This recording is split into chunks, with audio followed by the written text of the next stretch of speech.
Kepala Kepolisian Republik Indonesia menegaskan bahwa TNI Polri berkomitmen untuk mengawal pembangunan Ibu Kota Nusantara atau IKN.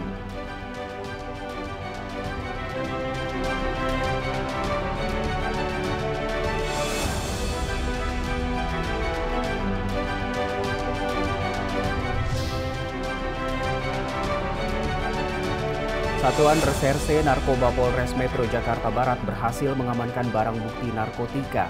Hasil ini merupakan pengungkapan selama bulan Januari 2024. Demi mewujudkan keamanan, keselamatan, ketertiban, dan kelancaran lalu lintas, Dewan Pimpinan Cabang Persatuan Tunanetra Indonesia bersama Satlantas Polres Bondowoso mengadakan kegiatan sosialisasi tongkat bagi tunanetra pengguna jalan raya.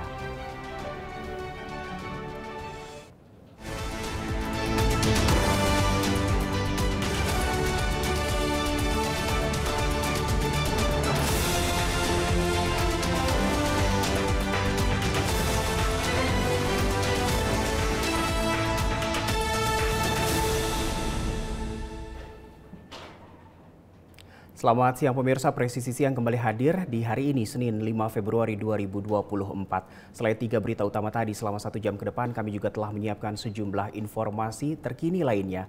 Bersama saya, Dade Salampesi. Inilah Presisi Siang selengkapnya.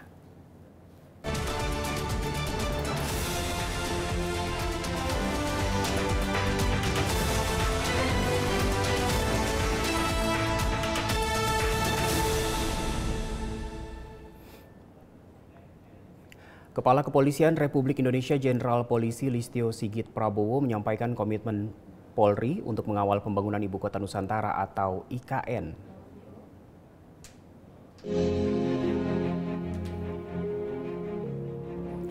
Dalam pernyataannya, Kapolri menegaskan bahwa TNI Polri berkomitmen memberikan kontribusi nyata dalam mengawal kebijakan dan agenda pembangunan IKN.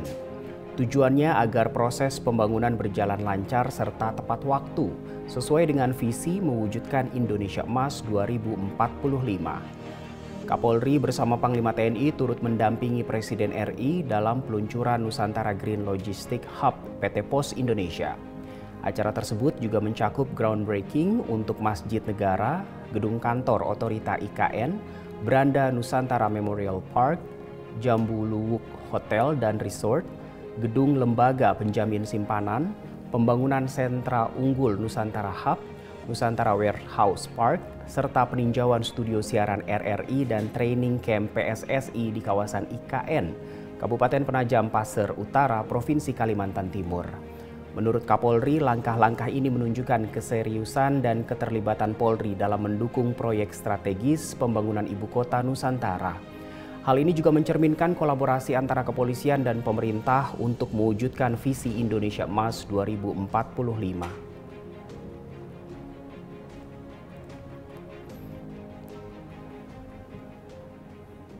Polda Kepulauan Riau melaksanakan kegiatan bakti sosial dan bakti kesehatan Polri Presisi untuk negeri. Kegiatan ini sebagai bentuk komitmen Polda Kepri memberikan pelayanan maksimal kepada masyarakat. Wakapolri Komjen Pol Agus Adrianto memimpin langsung kegiatan bakti sosial dan bakti kesehatan Polri Presisi untuk negeri di Gedung Temenggung Abdul Jamal Batam, Kepulauan Riau. Turut hadir dalam kegiatan tersebut diantaranya Kapolda Kepri Irjen Pol Yan Fitri Halimsyah, Wakapolda Kepri Brigjen Pol Asep Safrudin, serta Gubernur Kepri Haji Ansar Ahmad. Wakapolda Kepri Brigjen Pol Asep Safrudin menyampaikan, peran kepolisian tidak hanya terbatas pada penegakan hukum, namun juga mencakup perlindungan, pengayoman, dan pelayanan kepada seluruh lapisan masyarakat. Kegiatan bakti sosial dan bakti kesehatan sendiri diikuti oleh 12.000 orang yang memberikan pelayanan kesehatan kepada 10.354 pasien. Pelayanan kesehatan mencakup berbagai layanan medis, medical check-up untuk siswa SMA yang berminat mengikuti seleksi penerimaan anggota Polri, donor darah, operasi katarak, operasi bibir sumbing, dan lain-lain. Wakapolri Komjen Pol Agus Adrianto menambahkan bahwa pejabat pemerintah TNI dan Polri adalah sebagai perwakilan negara dengan tugas utama melayani dan membantu masyarakat serta memberikan solusi terhadap berbagai persoalan yang dihadapi warga, termasuk di dalamnya masalah kesehatan. Kegiatan bakti sosial dan bakti kesehatan juga dapat diimplementasikan sebagai strategi dari cooling system yang diharapkan dapat memberikan dampak positif dalam menyejukkan suasana dan mendorong partisipasi masyarakat yang lebih aktif dalam pemilu.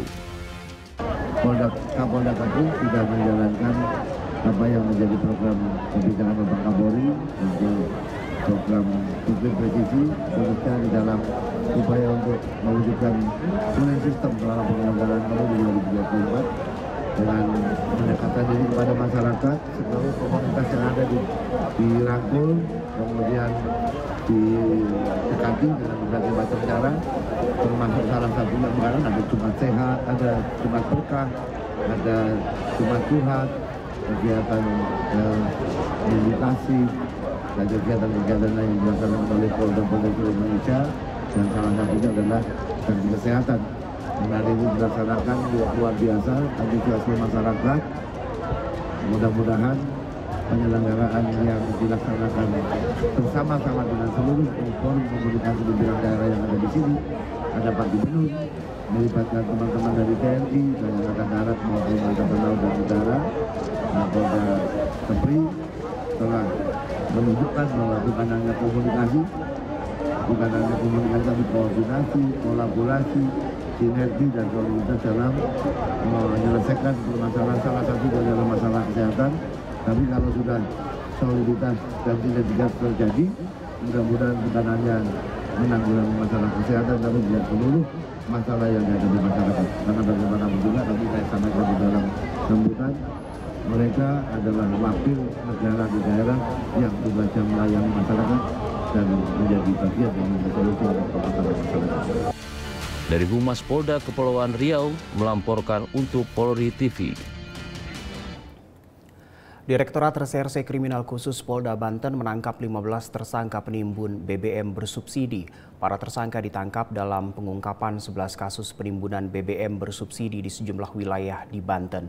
Modus para tersangka adalah membeli BBM bersubsidi di SPBU menggunakan surat rekomendasi dari dinas terkait bagi petani dan nelayan.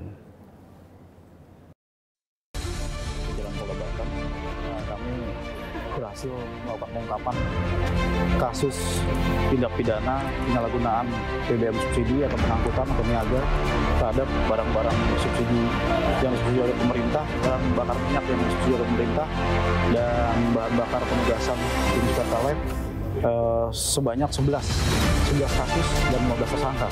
Dan saat ini masih dalam proses penyidikan dan pengembangan dari pihak Polda Banten dan jajaran Polres. Modus operandi yang dilakukan oleh para pelaku, yang pertama, pelaku membeli BBM bersubsidi di SPBU dengan cara menggunakan surat rekomendasi dari dinas terkait yang harusnya peruntukannya adalah diberikan atau didistribusikan kepada petani dan nelayan, tapi para pelaku ini tidak melakukan hal tersebut sehingga terjadi penyalahgunaan dan diperjualbelikan kembali dengan harga yang lebih tinggi.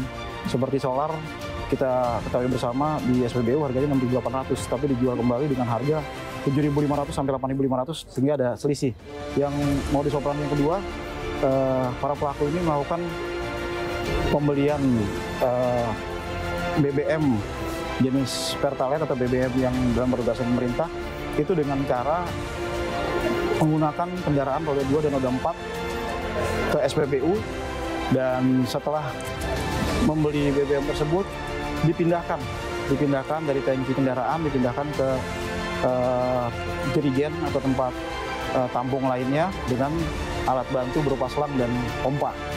Dari hasil yang sudah dikumpulkan itu, para pelaku menjual kembali BBM tersebut ke Pertamina yang ada di wilayah Serang dan sekitarnya dengan estimasi harga 11.000 sampai 12.000. Kita ketahui bersama jenis Pertalite di SPBU harganya adalah 10.000. Jadi ada estimasi kelebihan harga yang diperjualbelikan oleh para pelaku. Salam sejahtera bagi kita semua. Selamat datang kepada rekan-rekan media bahwa hari ini kita akan melaksanakan press con BBM bersubsidi.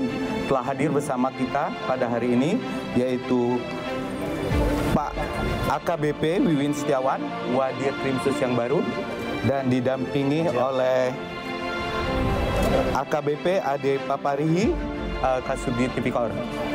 Pada hari ini kita akan melaksanakan preskon ungkap kasus tindak pidana penyalahgunaan, pengangkutan dan atau niaga bahan bakar dan gas atau liquid petroleum gas yang bersubsidi oleh pemerintah dan bahan bakar penugasan pemerintah. Polda Banten dan Polres jajaran telah menerima 11 laporan polisi dengan total tersangka Polda Banten dan jajaran, Polres maksudnya, dengan 11 laporan polisi dan 15 tersangka. Dengan total barang bukti yaitu 1.711 liter pertalit dan 3.058 liter solar. Dan untuk teknis penyidikan dan bagaimana penangkapan serta kronologi kejadian akan disampaikan oleh Wadir Krimsus, oleh Wadir Krimsus kepada Bapak AKBP Wiwin, kami persilakan. Terima kasih Pak AKBP Meriadi, baik yang saya hormati Kasubdit Tipikor Polda Banten, rekan-rekan penyidik dari Polda dan seluruh jajaran, dan yang saya hormati rekan-rekan pewarta yang hadir pada kesempatan rilis yang hari ini, baik dari media cetak, elektronik, dan media online. Baik kami dari Ditreskrimsus Polda Banten akan menyampaikan rilis hari ini terkait pengungkapan kasus tindak pidana penyalahgunaan, pengangkutan atau niaga bahan bakar minyak BBM yang disubsidi oleh pemerintah dan bahan bakar minyak khusus penugasan pemerintah atau Pertalite. Jadi pengungkapan kasus ini diawali terjadinya fenomena kelangkaan dan kebocoran serta tidak tepatnya penggunaan BBM bersubsidi, dan menjadi concern dari Presiden Joko Widodo untuk memberikan perhatian khusus kepada Bapak Kapolri dalam hal ini untuk memastikan dan menjamin ketersediaan bahan bakar minyak yang bersubsidi atau bahan bakar penugasan pemerintah dapat tepat sasaran dan tidak disalahgunakan oleh pihak-pihak tertentu. Untuk menindaklanjuti hal tersebut, kami dari Ditreskrimsus Polda Banten dan Polres jajaran melakukan kegiatan penindakan dan penegakan hukum kepada penyalahgunaan atau pelaku-pelaku penyalahgunaan BBM bersubsidi yang ada di daerah hukum Polda Banten, dan kami berhasil melakukan pengungkapan terhadap 11 kasus penyalahgunaan yang antara lain pengungkapan ini saat ini ditangani 3 kasus di Ditreskrimsus Polda Banten dan 8 kasus lainnya ditangani oleh Polres jajaran. Untuk barang bukti yang berhasil disita oleh tim penyidik antara lain sebanyak 10 unit kendaraan roda 4, 7 unit kendaraan roda 2, 1 unit kendaraan roda 3, dan sebanyak 2.343 liter BBM bersubsidi jenis solar, dan sebanyak 5.471 liter BBM khusus penugasan atau jenis Pertalite, juga berupa surat rekomendasi pembelian BBM bersubsidi, alat bantu yang digunakan oleh para pelaku berupa jerigen, pompa, dispenser, Pertamini, selang, dan corong, serta nota atau struk pembelian BBM dari SPBU. Untuk modus operandi yang dilakukan oleh para pelaku, yang pertama, pelaku membeli BBM bersubsidi di SPBU dengan menggunakan surat rekomendasi pembelian BBM subsidi yang dikeluarkan oleh dinas terkait yang peruntukannya adalah untuk petani dan nelayan, tapi diperjualbelikan kembali kepada yang tidak berhak dengan harga lebih tinggi. Kita ke informasi lain, pemirsa. KKB kembali berulah dengan membakar puskesmas di Kabupaten Puncak, Papua Tengah. 1 orang anggota KKB tewas dan 2 orang berhasil diamankan dalam pengejaran oleh aparat gabungan. Kelompok kriminal bersenjata atau KKB di Ilaga, Papua melakukan aksi gangguan keamanan dengan membakar puskesmas Omukia, Kabupaten Puncak, Papua Tengah. Sempat terjadi kontak tembak antara KKB dengan aparat gabungan yang melakukan patroli di lokasi kejadian. 1 orang anggota KKB tewas dan 2 orang berhasil diamankan oleh aparat dalam kejadian ini. Korban tewas bernama Warinus Murib, seorang anggota KKB yang merupakan DPO Polres Ilaga. Sementara 2 orang yang ditangkap diduga anggota KKB kelompok Numbuk Telenggen. Selain menangkap 3 pelaku, aparat berhasil mengamankan sejumlah barang bukti 1 pucuk senjata api jenis Mauser, 2 pucuk senapan angin, 1 lembar bendera, 1 buah handphone atau telepon genggam, 1 magazine jenis SS1 dan 17 butir amunisi kaliber 5,56. Telah terjadi gangguan dari KKB berupa rencana pembakaran terhadap Puskesmas Omukai di Kabupaten Puncak.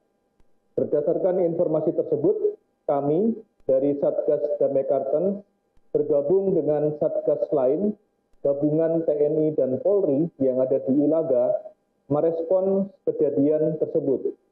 Pada saat kami tiba di distrik Omukai, terjadi tembakan dari KKB terhadap pasukan yang sedang bergerak. Berdasarkan kejadian tersebut, kami melakukan pengejaran terhadap KKB yang diduga KKB Kepala Air, pimpinan dari Jeki Murib. Berdasarkan informasi tersebut, kami berhasil menangkap 3 orang KKB. Sementara itu, aparat yang tergabung dalam operasi Damai Kartens terus berkomitmen untuk melakukan pengejaran terhadap KKB yang melakukan gangguan keamanan, serta mengimbau kepada masyarakat untuk turut memberikan informasi terkait keberadaan KKB. Dari Humas Polres Puncak, Polda Papua, melaporkan untuk Polri TV. Tetaplah bersama kami, Presisi Siang akan segera kembali.